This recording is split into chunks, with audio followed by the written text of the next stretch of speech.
Hi, I'm Kelly Wilmus. I'm a registered and licensed dietitian at Clarinda Regional Health Center. So the first question we received was, if you have a severe dairy allergy and have the start of osteoporosis, what would be one of the best food items you could eat to help with this? So what we typically tell people is to get their calcium from dairy sources, but there are other great sources that include calcium, including your beans. You can do canned fish like sardines or salmon, something that has the bones in it, because that's going to give them calcium. Soybeans and soy products, like they have soy yogurt, they have soy ice cream. You can use products like that also provide calcium, and also your dark leafy greens like kale, or if you like collard greens or something like that. And you can always kind of sneak those into soups and salads and things like that if you're not a big fan of just eating them by themselves. The other thing to keep in mind is that if you are eating 5 to 6 ounces of meat or beans each day, that's going to provide the protein that your bones need. And also eating 5 or more servings of fruits and vegetables each day, that's going to provide the vitamin C, magnesium, vitamin K, and potassium that we also need to strengthen our bones.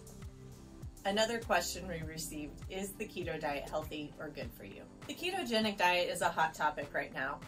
The thing with a ketogenic diet, if you're truly doing a keto diet, is that it limits carbohydrate to 20 to 50 grams of carbohydrate per day. That's, for an example, about 20 grams is like a slice of bread, almost 2 slices of bread. And that's about it. 15 to 30 is what that would be. So very, very, very low amount of carbohydrate. And then it has high fat intake.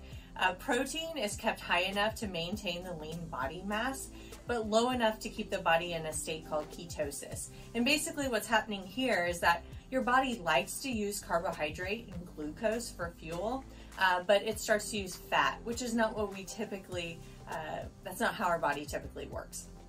So some of the concerns with the ketogenic diet is that it does severely limit the intake of some of our key food groups, like our carbohydrates, our grains. And so you miss out on some key nutrients that we get from that. A lot of our B vitamins come from that group. The other thing is it can be really high in saturated fats, which can impact cardiovascular disease risk. The thing with it is, one, it's a very hard diet to follow. Yes, you will probably lose weight by doing it, but a lot of times people can't continue it for very long. The other thing to keep in mind is that they can end up with nutrient deficiencies if they are not doing it with the advice of a registered dietitian. It may not be safe for them. It may not be appropriate for them. We do see that some lab levels, like cardiovascular labs that we look at, our cholesterol, our low density lipoprotein, our high density lipoprotein, those are things that your doctor may be looking at in regards to cardiovascular disease risk. We do see that some of them improve, but we don't know the long-term effects. We don't have research to show long-term what the ketogenic diet could do.